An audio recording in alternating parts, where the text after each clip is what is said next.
Ngiye kukwakira kandi nguhaye ikaze kuri Anne TV show. Aka kanya tugiye kuba twabagezaho umwe mu bakobwa batunguranye rwose, akaba yaririmbaga mu itsinda rya gospel rigizwe na Vestina ndetse na Dorcas.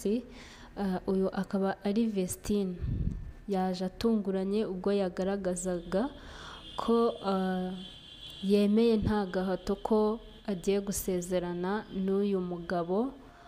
Ibinyamakuru byagiye bigarukaho cyane bivuga ko ari umuherwe. Muramubona Vestina mu ikanzu nziza y'umweru rwose, ari kumanika arahira asezerana n'umukunzi we. Ni ibintu byabaye mu buryo bw'ibanga, umuntu uwo ari we wese ndetse n'ababa hafi ya Vestina ko batigeze babigaragaza cyangwa ngo babe babitangaza nk'abandi bose tujya tubona. Ibinyamakuru bigiye bitandukanye byagiye bigaruka kuri iyi couple, bavuga uburyo ki Vestina ashobora kuba ashatse umugabo umuruta ndetse imyaka myinshi cyane. Uyu mugabo Vestina ashatse, bimwe mu binyamakuru byabashije kugaragaza imyirondoro ye, berekanye ko ari uwo mu 1989, mu gihe Vestina we yavutse mu 2003. ubwo urahita wumva imyaka amurusha. Uyu mugabo afite imyaka 36 ndetse Vestina we akaba afite imyaka 22, ubwo akamurusha imyaka 14 yose. Murumva ko rero icyateye abantu kuvuga cyane kitabura, cyane ko uyu mwana yari afite viziyo, bari bafite itsinda wabonaga ko koko muri muzika nyarwanda, uretse no mu Rwanda no hanze y'igihugu cyacu, ndetse twavuga ko ari ku isi yose. Iri tsinda ryari rimaze kuba rifite ubukombe, rifatika. Bari abana baririmba bagahimbaza, indirimbo zabo zigafasha benshi ndetse bagiraga n'igikundiro. Tubibutse ko bigeze kujya gukora igitaramo, icyo gitaramo kikaba cyarabereye mu gihugu cy'i Burundi, ariko kandi baba bafite no kujya gukora igitaramo muri Amerika, gusa ho ntabwo byaje gukunda, ariko ntabwo bacitse intege, bakomeje barakora, bakorera mu gihugu cyabo. Uyu munsi rero yaje kuba yaba umugore, ndavuga ko ari umugore kuko rwose yambaye impeta ndetse kandi akaba yamaze no gusezerana byemewe n'amategeko.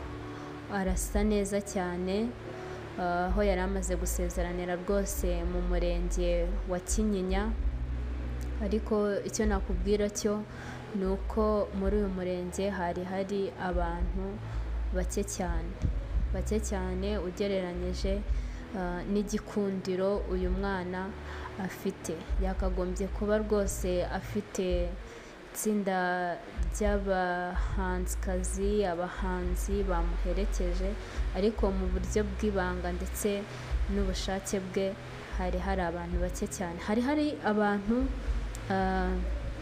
b'umuryango we birumvikana, ndetse kandi hari n'umuryango w'uyu mugabo ashatse. Ni ibintu byiza mu ndamukanyo bari bafite, bishimira umukwe wabo, ariko kandi n'umuryango w'umusore nabo bishimira umugeni wabo.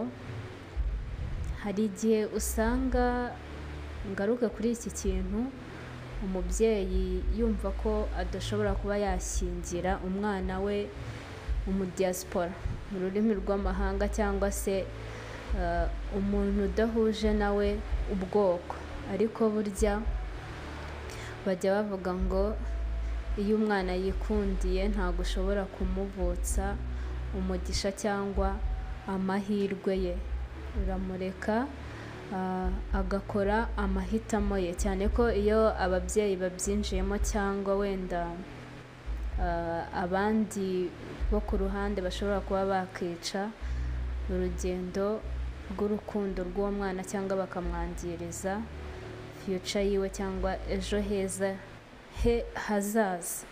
Ni imiryango wabonaga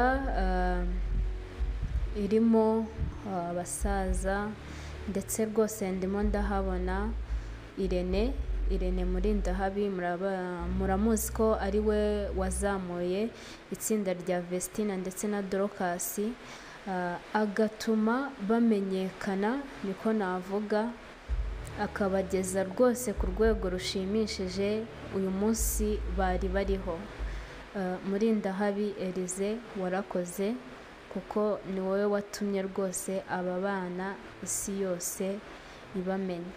Iyo utabafata ngo uzamure impano yabo ngo ubiyegereze, ntabwo uyu munsi wa none twari kuba tubazi nka Vestina na Dorcas. Ariko kandi ni abakobwa nabo bagaragaje ubuhanga mu njyana ndetse no mu ndirimbo, uburyo baba bari proud yo kuririmba, uburyo baririmba, actinga, ubona ko koko nabo ari abahanga bazi icyo gukora. Umurenge urangiye rero base bajya kwiyakira, uramubona Vestina yahise ahinduka, ntabwo uko yari ameze ari mu rukiko ariko ameze, urabona ko rwose yahise yambara indi kanzu, imisatsi irahinduka. Ariko njye navuga ko ngereranyije n'uko yari ameze mu murenge rwose ariho yari akeye, asa neza, agasatsi yagakozeho, ubona ko ameze neza rwose. Ariko kubera ko idini abamo ritabimwemerera, ntekereza ko ariyo mpamvu ashobora kuba yahinduye akaba yambaye kuriya cyangwa se yasokoje kuriya. Uyu mwaka baravuze ngo ni uw'udushya koko, reka twitege ibindi biri imbere. Ndagushimiye wowe ukomeza kunkurikirana kuri Anne TV show, gusaba kunshyigikira muri bwa buryo bwa subscribe, share and comment, kugira ngo uzajye ugenda ubona ibyo ngenda nkugezaho bigiye bitandukanye.